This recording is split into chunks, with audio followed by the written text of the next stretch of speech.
What's good, you guys? You know who it is, man. It's your boy, Mr. Relentless Lex, and I'm back like I never left this mother. Yes, Sirski. Hello, somebody. All right, so, man, you guys, man, we got P. Diddy jury quickly sends a note to the judge doing deliberations now. Time is winding down for P. Diddy. It says the verdict could be reached in another hour and 57 minutes, but this is quite some time ago.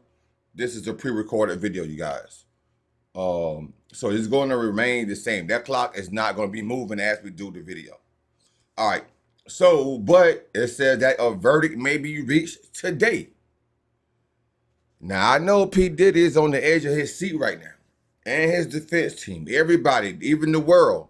Everybody's on the edge of their seat. The kids, the fans, everybody. Friends, family members, everybody's on the edge of their seat. It's the time is finally here. So we have a coverage from Law and Crime.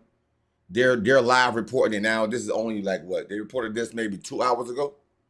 Maybe 2 hours ago. So we're going to see what they have to say about the jury and everything right now.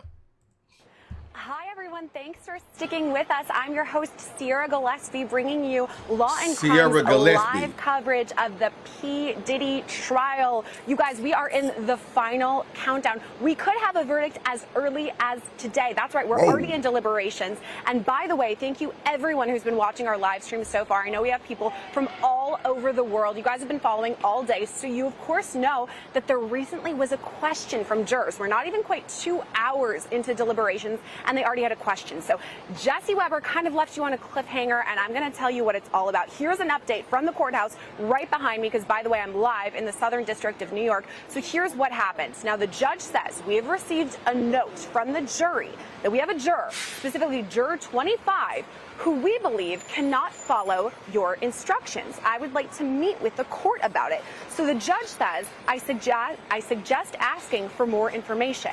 So that's kind of crazy, you guys. I mean, this morning we reported about jury instructions, right? This is so important going into deliberations, almost 2 hours in. Yes, that's kind of crazy. And I think they have 6 guys and 5 women, I think, too. I know they got more guys than women on the jury. So I don't know exactly who jury number 25 is. But for Diddy Combs' sake, if they trying to get out of giving an answer, for his sake, he better hope that hopefully it's a lady that's saying she can't do it. I would hope it be a lady, preferably be a man. Sounds like one of these jurors, juror number 25, says they might not be able to follow the instructions, which is the most important thing we have here. Whew, I got a lot of questions, and I want to break down the jury, too. So let's do that quick before we get to our all-star panel of guests, who, by the way, I'm going to have a lot of good questions for them. And if you guys have questions, throw them into our chat, and we'll get to as many as we can. So here's the breakdown of the jury as of right now, okay? This could be changing. Who's to say? I'm not going to report anything we don't know yet.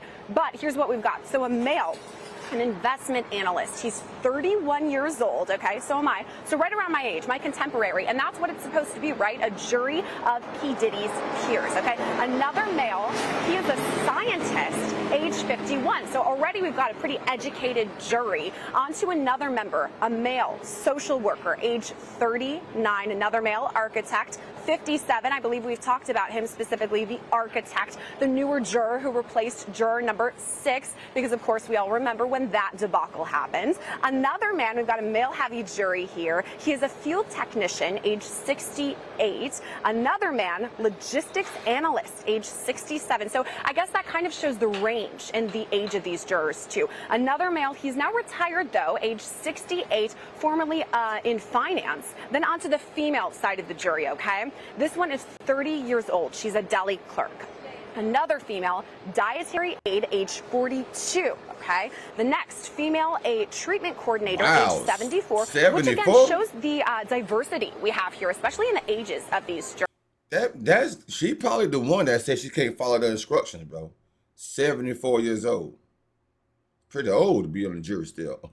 43 years old is the next juror, a female. She's a physician's assistant. And then the final one rounds us out, age 69, massage therapist. So you can just kind of see there the diversity that we have here in the jury. And by the way, I do have more updates about that note. I promise we will get to our panel in a minute. But here's what we have live from the courthouse behind me. This is AUSA Maureen Comey, the lead prosecutor for the government. She says, "May we have a moment to digest what Your Honor has proposed." This is very sensitive. Then Mark Agnifilo for the defense, he replies and says, "I suggest we just tell them it is early. You are just getting started. If there is a further issue, please let us know."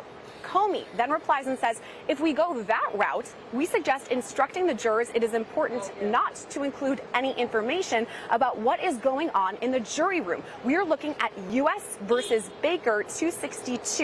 So she's talking about a very specific citing something that has to do with all of this. Whoa, this is pretty heavy, you guys. Not to quote Marty McFly or Doc Brown here, but this is really getting heavy. And I got to bring in our all-star panel of guests to break it all down with me, okay? So we have criminal defense attorney Mauricio Padilla, who's been a favorite on our live stream, and then, of course, criminal defense attorney Brian McMonigal. Thank you so much, both of you, for sticking with us. And Brian, I've got to ask you right away, what are you making of this jury note or question? It's stunning. This early for there to be a note of that nature is stunning. They just began deliberating. And the indication is, at least from the foreman, that one of the jurors has just basically said, "I'm not cooperating." We've had situations like that here in Philadelphia, and jurors have been replaced for that very reason, where they've been unwilling to deliberate with their fellow jurors, where they're unwilling to listen to instructions. I know we're getting a little bit down the road on this, but if in fact that is the case and the judge becomes concerned, he has the ability to bring the jury in one by one and voir dire each and every one of them about what this juror has done, and the juror themselves to ask questions about it. We're not there yet. It looks like both sides don't want to get to that point, but that's how this ends. This problem continues, which with voir dire and the possibility, not the probability, but the possibility that a juror could be replaced with an alternate. So this is stunning for me. I think stunning is a great word for it. It's not something that we've expected. I mean, you guys, you viewers can look at the clock that we have here. We're not even at 2 hours yet into deliberations, and already something so stark such as this. I do have another small update right now. The judge says to both sides, and he's telling them, confer on a response. I'll stay here. So kind of, you two discuss. Mauricio, I've got to ask you, what does this mean? What are your thoughts? They're fighting early on. They're not even fighting about the decision. They're fighting about how they're going to come up to the decision. So I think that when you read into the question, I think what the question's highlighting is a power play that's going on. So one person is not getting along with another person. Maybe the foreperson has a problem with another person, and now he's saying, you're not following the rules given to us by the court. But when I hear that question, for me, it highlights that there's personality issues at play, and that they're fighting. So basically, the jurors is about to throw hands. Bro, they tired, bro. They tired. They probably miss their families. They mentally drained, spiritually disturbed, and everything else, bro. Now they about to scrap it out. Let's see what happens. But that's crazy that it's happening so quickly. And imagine it's not. It would foreshadow that this is going to be a long, drawn-out deliberation. That they've come up with that question only 2 hours in. And I mean, the jury is so important, right? They're so paramount into all of this. And as you were talking, Mauricio, I was thinking the same thing. Like, if they're already arguing about all of this, we're looking at a long deliberation time, which, by the way, I am hosting live from the field, so I don't have a projection of like what we're seeing. So I do want to say that our note, I think I said we weren't quite at 2 hours yet. It looks like we're at 2 hours and 2 minutes, at least in the last minute, as far as the jury clock, or the deliberation clock, rather. It's being kind of funky, but that's kind of where we're at. So 2 hours, either way. pretty early. Now, I got to get to some of our viewer questions that we have for you guys, because a lot of you have provided us with some really stellar questions. So I'm going to start with this one for you, Brian. This is A Fly Guy says, a question for the panel. Is the jury in a federal trial exposed to the gallery where those people could see them, or are they somewhat secluded? And I believe I have a general answer to this. I haven't been inside the courtroom, but we do have our reporter Elizabeth Milner, who's been in, talked to us about how the jurors are responding to things specifically like those freak-off videos. You know, were they hiding their faces? What were they doing? So what is your answer to this, Brian? Can they see the gallery and kind of interact in a way?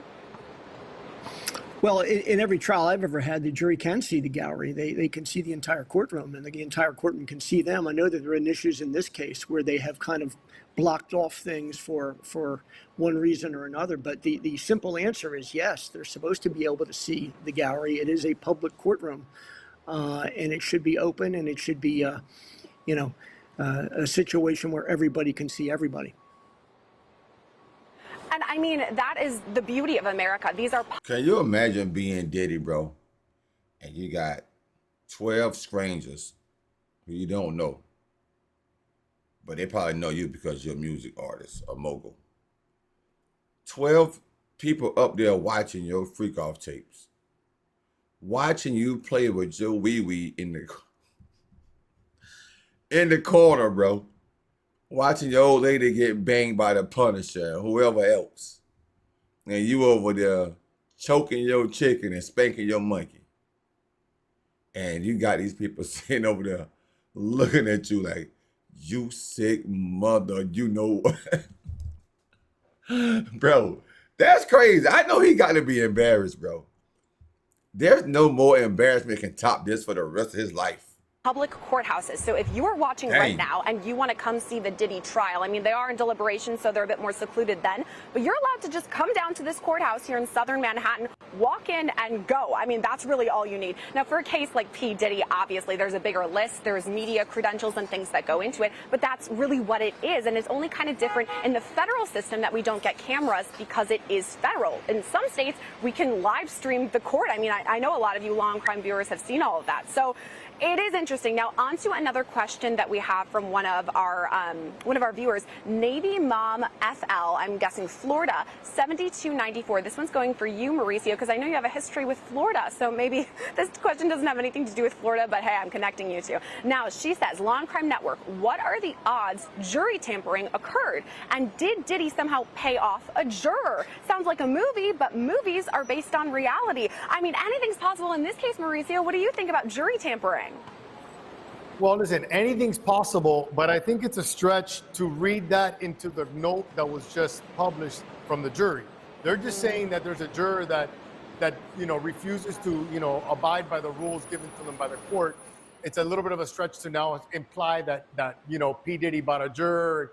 But I mean, the way that he's conducted himself, not only historically, but ever since his incarceration, it wouldn't be something that I don't think anybody would be shocked at. Because he seems to be such a controlling individual. He seems to be the type of guy that thinks that he can control anything, including a federal trial, including jurors. So I wouldn't be shocked if something like that comes out eventually, especially since I remember in this case they had him on the jail phone talking to people and trying to influence certain people. I know that he tried social media to try and influence, certain chunks of the population with his social media presence. So I wouldn't be shocked, but it is a stretch to read that into the note that was just published.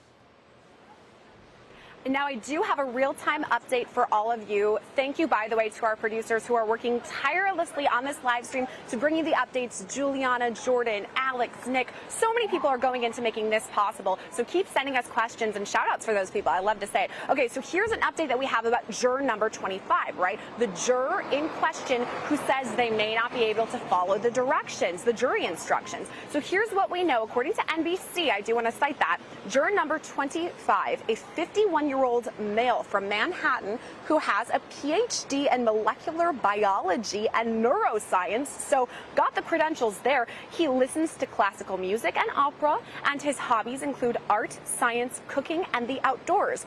Okay, so now that we know a bit more about that juror, Brian, does it make any more sense why this person would have any sort of problem following these instructions? He's clearly an educated person who should be able to follow them. Do you think it's more of a moral or ethical issue? It makes absolutely no sense to me based on the individual that he you done got just paid described. off. If in fact that is the individual who He got all those brains for all those jobs and duties he do in life. He been paid off. Diddy done had that sapsucker paid off, man. Had to be. according to the formula is creating the problem. But you know, people are, Mauricio will tell you, everybody's different. Everybody reacts to things differently. Everybody's got their own personalities. There may be significant personality conflicts. You may have the foreperson being of one personality, the individual in question of another, and they're just colliding. And you see that a lot with juries. You just don't see that kind of question this quickly. Usually you get that kind of a question, 2 days after deliberations where everybody's been banging their heads and they can't have a meeting of the minds and somebody goes and sits in a corner.